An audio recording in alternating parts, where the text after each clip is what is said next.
Hey everybody, Jeff here. It's a gorgeous sunny day in the middle of February, 41 degrees, so perfect time to get the car out and pressure wash the car off and pressure wash the garage floor.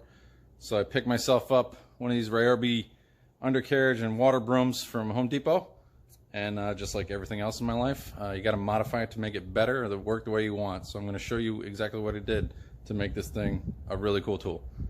Okay, so the very first thing I noticed is it seems very under pressured, even though you're taking your pressure washer, which mine is 3000 psi, and dividing into these three nozzles, which I believe are like 10 to 15 degree angle nozzles. It seems like I lost a lot of pressure and flow. So I looked through the nozzle here that you clip to your wand of your pressure washer, and inside that is a little tiny filter screen. To me, that's a restriction. I don't have any debris or anything going through my pressure washer. I already have many other filters that'll take care of that. So you unscrew this fitting down here and pop that guy out. Now you got better pressure and better flow. Second thing I noticed that was a little bizarre was the angle of attack, especially for the undercarriage function. This right here is the first pin or the straight pin, and that gives you a pretty decent down angle, as you can see.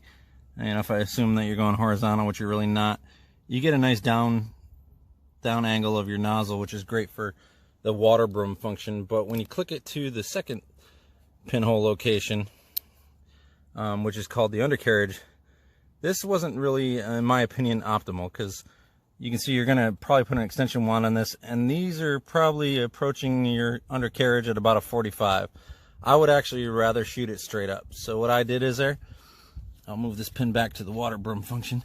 As you can see, I drilled a separate little hole past the undercarriage function, so that'll allow you to take this and rock this all the way down.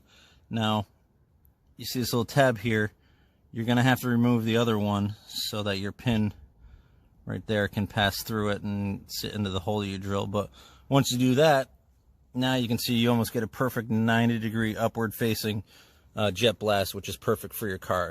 One last thing I did to modify this, make it better, was pop those retaining rings off and lubricate the wheel. It's just a plastic hub on an aluminum shaft, and it makes a ton of grinding noise, and it's going to get a bunch of sand and dirt in there. So good idea to lubricate that up, that way it'll go back and forth nice and freely. So this is what my setup looks like with my 2-foot extension on the end. Yeah, it's a little bit ridiculous, but it allows you to get from one side of the car to the other.